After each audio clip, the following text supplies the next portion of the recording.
السلام عليكم. النهاردة هنعمل مع بعض وصفة ولا أروع من أكتر الأطباق اللي بتجمع العيلة حوالين السفرة. مين فينا مش بيحب الكبسة؟ والنهاردة مش أي كبسة، في ساعة واحدة هتكوني عاملة أفخم طبق كبسة بالفراخ ولا أروع، ومعاها سلطة الدقوس بأسهل طريقة.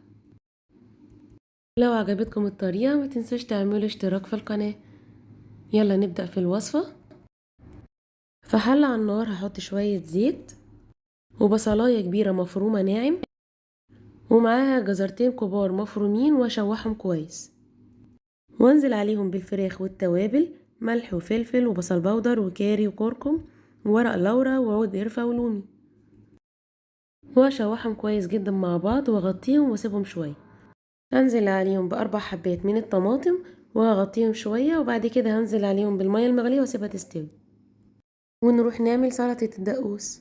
في الكبة هحط 3 حبات من الطماطم وعليهم معلقة توم كبيرة مفرومة وشوية بقدونس. انا ما كانش عندي بقدونس فريش، استخدمت بقدونس مجمد واداني نفس الطعم.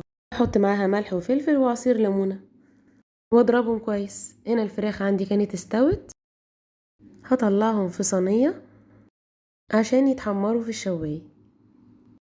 وفي نفس الحلة هنزل عليهم بنص كيلو من الرز البسمتي مغسول ومنقوع حوالي 10 دقايق، وهقلبهم كويس وهحط على الوش شوية بودرة زعفران متدوبة في مية مغلية. اول ما هيتشرب شوية هغطيه واوطي النار واسيبه يستوي. هنا الرز استوى معانا وبقى مفلفل وجميل. في سرفيس او طبق واسع كبير هغرف الرز وهحط معاه شوية زبيب مشوحهم في طاسة على النار.